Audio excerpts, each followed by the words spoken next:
the vehicle right now! Why, officer? I haven't done anything wrong. You're gonna get out because I said so! The police car's lights washed over the quiet street, flickering red and blue across the chipped paint of a yellow taxi. Officer Trent Mallory stepped out slowly, boots heavy, stance wide, one hand hovering dangerously close to his holster. Sunlight stretched across the pavement, sharp and bright in the afternoon air. Inside the taxi sat a black man wearing a face mask and a low-pulled cap, both hands resting carefully on the steering wheel. He didn't move, he didn't blink. He simply breathed, slow and controlled, hoping the officer's mood wouldn't turn into a nightmare. But it did. Within minutes, Mallory had him out of the car, barking orders, tearing through his belongings, humiliating him, and finally forcing him face down on the pavement with cold metal biting into his wrists. A man who did nothing wrong. A man who posed no threat. A man Mallory thought he could dominate. What he didn't know was that the man he cuffed, insulted, and degraded was his own chief of police. Before we continue, welcome to Voices Unchained. Hit that like button, subscribe, and drop your city in the comments.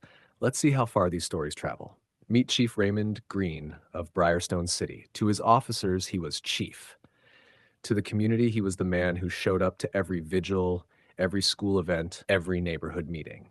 To his family, he was simply Ray. 20 years of service, 8 years as chief, hundreds of solved cases, a reputation for fairness that stretched far beyond precinct walls. Raymond believed policing was a sacred responsibility, not a threat, not a weapon, not a tool for fear. But the reports coming from Eastwood Crest District told a different story. They weren't noise complaints. They weren't traffic disputes. They were stories of discrimination, stops with no explanation, searches with no cause, fathers pulled from cars in front of their kids, elderly women questioned like criminals, and almost every time, the officer involved was the same, Officer Trent Mallory. Mallory walked like he owned the sidewalks, patrolled like the streets belonged to him. Anyone who didn't fit his picture of who belongs instantly drew suspicion.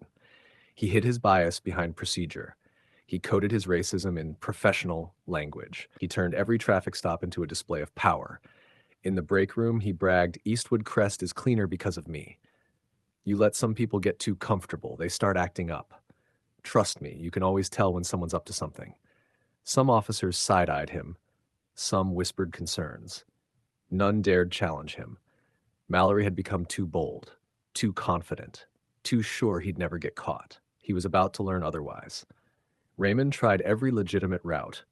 Internal affairs interviews, review boards, body cam audits. But Mallory always had an explanation. Always knew when to record and when not to. Always filed perfect reports full of probable cause. Raymond realized something chilling. Mallory wasn't careless, he was calculated. So Raymond created a plan that required him to become someone else entirely. He grew a beard that reshaped his jawline, swapped suits for faded jeans and old sneakers, practiced a slower, casual voice, studied the speech patterns of real taxi drivers, short replies, polite tones, nothing provocative. He got a real taxi license from the Briarstone Transportation Bureau and bought an old yellow sedan from a retiring driver. The car smelled like coffee and peppermints, oddly comforting. Hidden inside the cab were a pinhole camera in the air vent, a microphone under the dashboard, a body cam taped beneath his shirt, recorders in the headrest. Only Deputy Chief Leanne Porter and Internal Affairs Captain Adrian Cole knew the truth. For 2 weeks, Raymond drove real passengers, college students, travelers, businessmen. No one suspected a thing.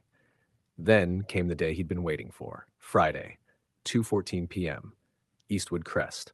Raymond turned a corner, and there was Mallory's cruiser. Engine idling. Predator waiting for prey. Raymond passed once, twice, and on the third pass, the sirens screamed. Mallory approached with the swagger of a man who enjoyed this far too much. Bang, bang, bang, his knuckles rapped against the window, no flashlight needed in the bright daylight. Roll it down, now. Raymond lowered it slowly, hands visible. "Afternoon, officer," he said softly. Mallory's eyes narrowed. "License and registration." "No problem. May I ask—" Mallory cut him off. "Your tail light was flickering." "It was," Raymond asked. "I didn't notice."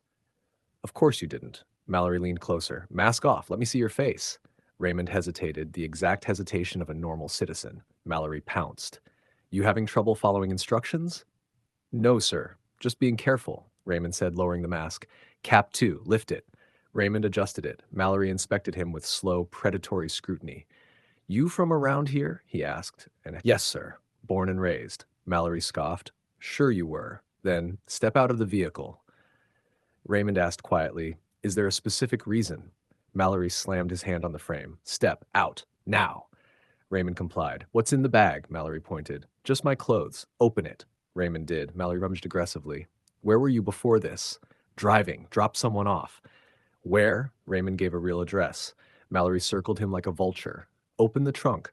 Am I being detained? Raymond asked, or Mallory spun toward him. I swear, you guys always think you're lawyers. I'm just asking. No, you're stalling. Mallory grabbed his wrist. Pop the trunk. Raymond did. Mallory searched like he was hunting treasure. Nothing. You know what your problem is? Mallory said, stepping closer. You think you belong in this neighborhood. You think you can just drive around like you own the place. Raymond stayed steady. Officer, with respect, I'm just working. Mallory smirked. Not anymore. He yanked Raymond's arm behind his back. Wait, what am I? Turn around. Mallory barked, slamming on the cuffs. You're being detained for suspicious behavior and failure to comply. Raymond exhaled. Patience, not fear. He just needed Mallory to keep talking. And Mallory did. The entire drive to the station was venom. Your kind is always trouble. You think you're smarter than the law? You people never learn. This is my district, not yours. Every word recorded, every sentence sealing his fate. Mallory marched him into Briarstone Central Precinct, chest puffed with pride. But the moment officers saw Raymond's posture, his calm, something felt wrong. Raymond stopped. Officer Mallory, he said, voice suddenly deeper. Listen carefully. Mallory frowned. What now? Raymond lifted his cuffed hands, then removed his cap, then pulled down his mask. Silence. Shock. Shock. A collective inhale. Mallory's face collapsed. Chief? Green? Raymond stepped forward. Remove these cuffs. Mallory's hands trembled violently. Inside the chief's office, Porter and Cole were waiting, screens already loaded with footage. Raymond sat. Mallory stood, shaking. Watch, Raymond said. The video played. Mallory's voice filled the room. Every insult, every threat, every unlawful search. When it ended, no one spoke. Then Raymond stood. Your badge, your gun, desk, now. Mallory swallowed. Chief, please, You humiliated citizens for years, Raymond said. You violated rights you swore to protect. Today you did it to me. The only difference is, I had a camera. Mallory surrendered his badge, his weapon, his career. By Monday, he was terminated. By Wednesday, the video was national news. By Friday, civil rights groups had filed lawsuits. Old victims came forward. His certification was revoked. His name became a warning. He lost everything. Chief Raymond Green didn't go undercover for glory. He did it because real people were suffering under unchecked bias and selective policing. He proved justice requires courage. Leadership requires action. And sometimes the only way to expose darkness is to step directly into it. If this story spoke to you, hit that like button, subscribe, and drop your city in the comments. This is Voices Unchained, and we'll keep shining a light where others try to hide the truth.